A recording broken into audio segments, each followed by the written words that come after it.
এবারে আমাদের সামলাতে হচ্ছে বিহারের জল, ওদিকে ডিবিসি, ওদিকে ফরাক্কা, ওদিকে পাঞ্চেত, ওদিকে মৌরাক্ষী। এগুলো একটাও আমাদের আন্ডারে নয় এবং এর ড্রেজিংয়ের টাকা আমাদের কাছে এক পয়সাও দেওয়া হয়নি। যারা এসব লিখছেন টুইটারে মিথ্যে কথা বলে, তাদের উদ্দেশ্যে বলবো, মিথ্যে নিয়ে দুর্যোগ নিয়ে খেলা করবেন না। যারা দুর্যোগকে নিয়ে রাজনীতি করেন তাদের আমি ধিক্কার জানাই, মানুষের পাশে না দাঁড়িয়ে।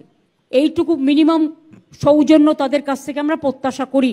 উত্তরাখণ্ডে অত ধস নামার পরেও, অত মানুষের মৃত্যুর পরেও আমরা কিন্তু একটা কথাও বলিনি। দিল্লিতে যখন জলে টুবুটুবু আমরা বলতে পারতাম, মহারাষ্ট্রের জলে টুবুটুবু আমরা বলতে পারতাম, ইউপিতে জলে টুবুটুবু আমরা বলতে পারতাম। উত্তরাখণ্ড বৈষ্ণো মাতার মন্দির থেকে শুরু করে সব জায়গায় ধস নেমেছে, আমরা বলতে পারতাম। কিন্তু জেনে রাখবেন, ভদ্রতার একটা সীমা আছে। রাজনীতি করলেও আমাদের রাজনৈতিক সীমা লঙ্ঘন করা উচিত নয় এবং প্রকৃতি আমাদের হাতে নেই।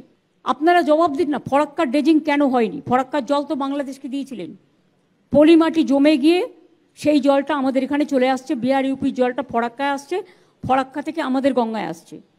তা গঙ্গা যদি জল ধারণ ক্ষমতা কমে যায় এবং জলে জলে প্লাবিত হয়, তাহলে কলকাতার জলটা যে আমরা ফেলবো, কোথায় ফেলবো?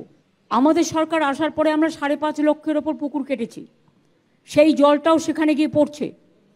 500 চেকডাম করেছি, তাতে গিয়ে জল পড়ছে। বাংলার জল বাংলার সামলানোর ক্ষমতা আছে, কিন্তু বাইরের দায়িত্বও আমাদের কাঁধে আসছে।